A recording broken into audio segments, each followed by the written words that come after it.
The drownings have started a conversation about how to choose a child care facility. The Department of Human Services has a star rating system for child care facilities. The more stars, the better, and 3 stars is the best. They're inspected several times a year, and many times inspectors show up unannounced. A daycare owner in Knoxville says this system is necessary to make sure children get the best care.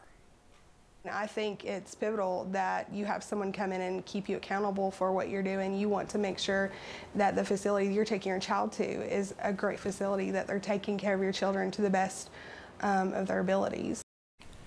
Now, if you're unsure if your child's daycare is running legally, they are required to post their license and report card where parents can see it.